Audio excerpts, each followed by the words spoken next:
महाराष्ट्र राज्याचे माजी महसूल मंत्री तथा पाटबंधारे कृषी व उच्च शिक्षण मंत्री आमदार एकनाथराव खडसे हे येत्या 2 सप्टेंबर रोजी अमृत महोत्सवी वर्षात पदार्पण करत असून त्यानिमित्तानं मुक्ताईनगर येथील श्री क्षेत्र कोथळी येथे विविध धार्मिक कार्यक्रमांचे व संगीत श्रीमद भागवत कथेच्या सोहळ्याचे आयोजन करण्यात आलेले आहे।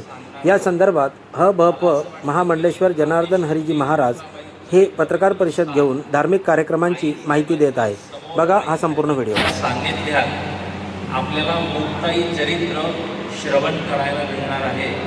ती मला वाटतं श्रोत्यांसाठी जे जिज्ञासू आहेत त्यांच्यासाठी एक पर्वणी आहे।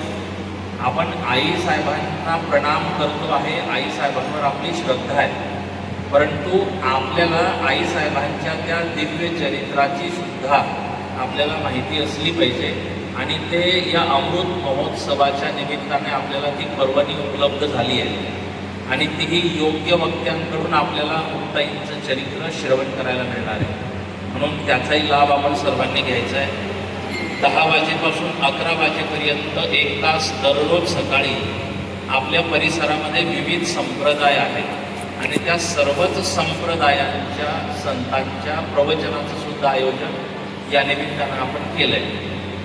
म्हणजे या अमृत महोत्सवानिमित्त सर्व संप्रदायसुद्धा एकत्रित येणार आहेत आणि सर्व संप्रदायांना निमंत्रणसुद्धा त्या पद्धतीने दिलं गेलं आहे। दुपारी उपस्थित सर्व जे भाविक असतील त्यांच्या भोजनाची पण या ठिकाणी व्यवस्था असणार आहे। दुपारी 2 वाजेपासून तर 5 वाजेपर्यंत हरिभक्तपरायण श्री खगेंद्रजी महाराज शहादेकर हे श्रीमद भागवत कथा सांगणार आहे। तर दुपारी आपल्याला ती सुद्धा एक पर्वणी आहे, आपण कथेचा सुद्धा लाभ या ठिकाणी घ्यायचा आहे। संध्याकाळी हरिपाठ होईल आणि दररोज रात्री 8 वाजेपासून 10 वाजेपर्यंत विविध नामवंत कीर्तनकारांच्या कीर्तनाचं आयोजन आहे। त्यामध्ये हरिभक्तपरायण माऊली महाराज पठाडे, हरिभक्तपरायण अक्रोडजी महाराज साखरे, हरिभक्तपरायण सोपान महाराज सानप, हरिभक्तपरायण उल्हास महाराज सूर्यवंशी, हरिभक्तपरायण पुरुषोत्तम महाराज पाटील, हरिभक्तपरायण भरत महाराज हेडीकर, हरिभक्तपरायण विशाल महाराज फुले आणि 2 तारखेला काल्याचं कीर्तन आहे। ते काल्याचं कीर्तन श्रद्धेय हरिभक्तपरायण रवींद्र महाराज हरणे यांच्या काल्याने कार्यक्रमाचा समारोप होणार आहे। तर समारोपाच्या दिवशी काला होईल, संत पूजनाचं सुद्धा आयोजन आहे। विविध संप्रदायाचे जे सर्व संत असतील त्यांचं पूजनही होईल आणि सर्व संत भाऊंच्या दीर्घायुष्यासाठी, निरामय आयुष्यासाठी भाऊंना आशीर्वाद पण देतील।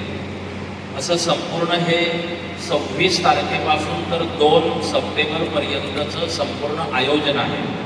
मी आपल्या माध्यमातून आपल्या परिसरातील सर्व श्रोत्यांना, भाविकांना आमंत्रण देतो की सुंदर असं आईसाहेबांचं चरित्र, श्रीमद भागवत कथा आणि रात्री कीर्तनाचं सुंदर आयोजन आहे आणि आलेल्या सर्व भाविकांची या ठिकाणी भोजन व्यवस्थापन आहे। आलेल्या सर्व भाविकांची इथे निवास व्यवस्थापन आहे। म्हणजे भाऊंच्या या अमृत महोत्सवी वर्षाच्या निमित्त, अमृत महोत्सवानिमित्त आपल्याला आई साहेबांच्या सान्निध्यात या ठिकाणी आई साहेबांच्या कृपाछत्राखाली या सत्संगाचा आपल्याला लाभ होणार आहे। ही एक पर्वणीच आपल्यासाठी भाऊंनी उपलब्ध करून दिली आहे। मी यासाठी नाथा भाऊंना सुद्धा धन्यवाद देतो की त्यांच्या निमित्त त्यांनी धार्मिक कार्यक्रमाचं भव्य दिव्य असं आयोजन या ठिकाणी केलं आहे। तर मी आपल्या सर्वांच्या माध्यमातून आवाहन करतो, सर्व संप्रदाय, सर्व संत, सर्वांनी या कार्यक्रमासाठी उपस्थिती द्यायची आहे। सर्वांना मी आज जाहीर आमंत्रणसुद्धा या अमृत महोत्सवाचं देतो। या प्रसंगी उपस्थित श्रद्धेय हरिभक्तपरायण रवींद्र बाबा हरणे या ठिकाणी उपस्थित आहेत। हरिभक्तपरायण श्रद्धेय उद्धव महाराज या ठिकाणी उपस्थित आहेत। हरिभक्तपरायण अमोल महाराज या ठिकाणी आजच्या या बैठकीसाठी उपस्थित आहेत। तसंच हरिभक्तपरायण भाऊराव महाराज सर या ठिकाणी उपस्थित आहेत आणि निवृत्ती भाऊ असतील,